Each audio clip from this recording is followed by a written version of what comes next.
కాసేపటి క్రితమే మనం చూసాం, అరగంట క్రితం ఎగ్జాక్ట్లీ ఆయన తెలంగాణ భవన్ నుంచి కేటీఆర్ తో పాటు హరీష్ రావు వీళ్ళందరూ కూడా ముఖ్య నేతలందరూ కూడా ఏసీబీ ఆఫీస్ దగ్గర దాకా వెళ్ళారు. కేటీఆర్ మాత్రం లోపలికి వెళ్ళారు. విచారణ స్టార్ట్ అయింది. దాదాపు అరగంట 40 నిమిషాలు అవుతుంది. క్వశ్చన్ అవర్ స్టార్ట్ చేస్తున్నారు. దాంట్లో 5గురు బృందం ఉంది. ఏసీబీకి సంబంధించినటువంటి అధికారులు విచారణ చేస్తున్నారు. దీంట్లో బీఆర్ఎస్ సంబంధించినటువంటి నేతలు మాత్రం చెప్తున్నారు ఎస్ సునీత, మన దగ్గర పార్టీకి సంబంధించినటువంటి కీలక నేతలు ఉన్నారు. అందరూ కూడా ఒక రకమైనటువంటి కలవరానికి గురవుతున్నారు. ఒకవేళ నిజంగానే అరెస్ట్ అవుతారా, అరెస్ట్ అయ్యే సిచ్యువేషన్ ఉందా? పార్టీ నేతలు మాత్రం ఎవరు కూడా అలాంటి సిచ్యువేషన్ ఉండదు అని చెప్తున్నారు. మన దగ్గర మాజీ ఎంపీ బడుగు లింగయ్య గారు ఎట్లా చూస్తారండి? ఈరోజు కేటీఆర్ ఏసీబీ విచారణకు మరోసారి వెళ్ళారు. మనం జనవరి వెళ్ళారు, మళ్ళీ ఈసారి వెళ్ళారు. ఎట్లా ఉండే అవకాశం? కేటీఆర్ గారు ఇదివరకే చెప్పారు, ఇది అనవసరమైనటువంటి కేసు, పసలేని కేసు అని కూడా చెప్పాడు.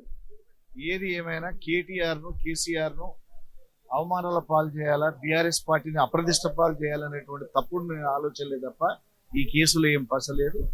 ఆల్రెడీ అన్ని విధాల ఈ ఇచ్చిన అకౌంట్ తీసుకునే అకౌంట్ వాళ్ళు చూపించారు. ప్రభుత్వ నిర్ణయం అది, సెంట్రల్ గవర్నమెంట్ అనుమతి ఉన్నది. అన్నీ ఉన్నా కూడా ఏదో ఒకటి మనల్ని ఇబ్బంది పెట్టాలని తప్ప ఇంకోటి లేదు.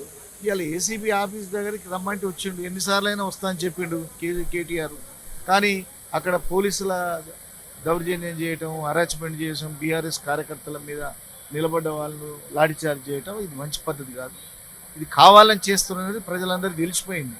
మీరు ఎన్ని తప్పుడు కేసులు, ఇప్పుడు 14 కేసులు పెట్టారు కేటీఆర్ మీద. ఎన్ని కేసులు పెట్టినా కేటీఆర్కి ఏం కాదు, అందులో వాస్తవాలు ఏమీ లేవు. ప్రభుత్వమే కావాలని చేస్తుంది. అది రైట్. మాజీ ఎమ్మెల్యే ఈరోజు చాలా మంది కాంగ్రెస్ పార్టీ వాళ్ళు కావాలని చేస్తున్న విషయం మీ అందరికీ తెలుసు, ప్రజలు కూడా గమనిస్తున్నారు. సో క్లారిటీ, ఒక నీట్ క్లారిటీ ఇచ్చారు మన కేటీఆర్ గారు. మేము తీసుకున్నది, పుచ్చుకున్నది, అక్కడ ఇచ్చింది, ఇదంతా మనం క్లియర్గా చెప్పడం జరిగింది. క్లారిటీ ఇచ్చిన తర్వాత కూడా, దేనికైనా సిద్ధమని చెప్పిన తర్వాత కూడా కావాలని చెప్పేసి కాంగ్రెస్ ప్రభుత్వం, ప్రత్యేకంగా రేవంత్ రెడ్డి గారు చాలా టూ మచ్ చేస్తున్నారు. దీన్ని మన తెలంగాణ ప్రజలు గమనిస్తున్నారు, నాయకులు కూడా ప్రజలు. మేమందరం ఇక్కడ టీఆర్ఎస్ భవన్ కాడ ఉన్నాం. ఒకవేళ కావాలని మా డైరింగ్ అండ్ డైనమిక్ మినిస్టర్ను కేటీఆర్ గారిని అరెస్ట్ చేయాలని చూస్తే చాలా గందరగోళం జరుగుతుంది.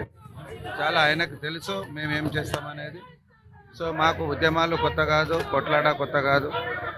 దాంట్లో మేము ఒకవేళ తప్పు చేస్తే దేనికైనా సిద్ధంగా ఉంటాం. కానీ అనేక అరెస్ట్ చేసి ఏదైనా చేస్తే మాత్రం అగ్నిగుండంగా మారుతుంది తెలంగాణ. వదిలిపెట్టే సమస్య లేదు.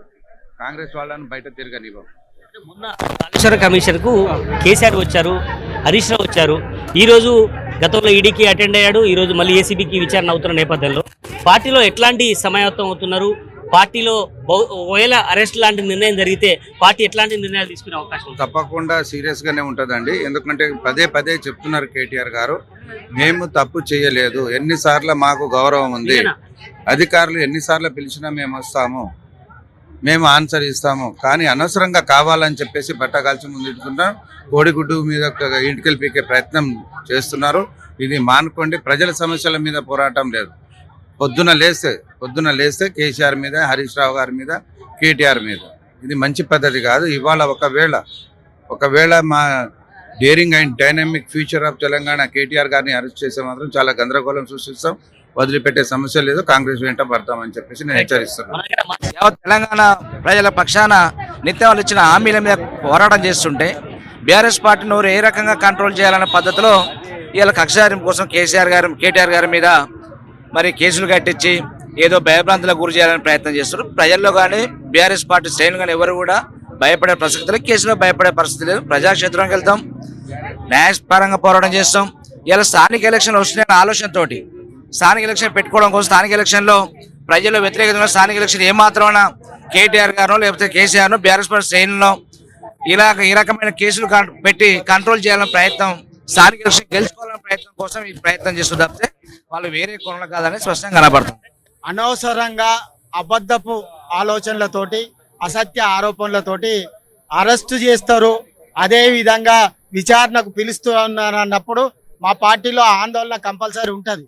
ఎందుకుంటుందంటే నిజాయితీగా పనిచేసే ఒక నాయకుడిని అక్రమంగా కేసులు పెట్టే ప్రయత్నం చేస్తున్నారు అన్నప్పుడు మేము కార్యోముఖులమై ముందుకు రాకుంటే అది ఎట్లా రాజకీయ పార్టీ అవుతుందని కూడా మేము అడగడం జరుగుతున్నది.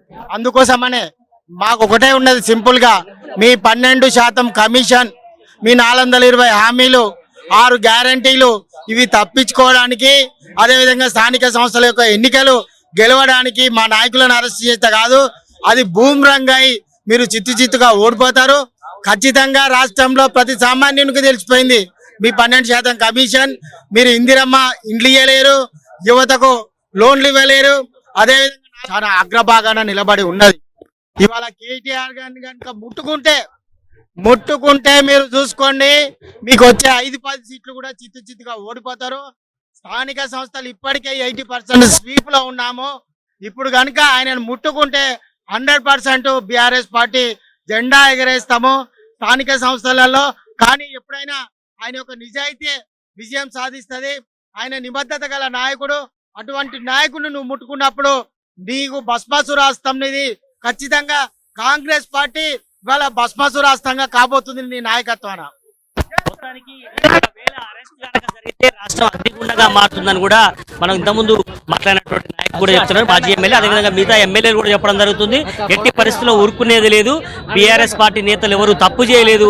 ఎన్ని విచారణ సంస్థలకైనా ఎన్నిసార్లైనా వెళ్ళడానికి సిద్ధం ఉంది, అవసరమైతే జైలుకి వెళ్ళడానికైనా సిద్ధం ఉంది తప్ప మేము ఇట్లా కక్ష సాధింపు చేయడానికి చేపడితే మాత్రం ఊరుకునేది లేదు. ఖబర్దార్ అంటూ బీఆర్ఎస్ పార్టీ ముఖ్య నేతలు చెప్తున్నటువంటి పరిస్థితి మనం చూస్తున్నాం. ఓటు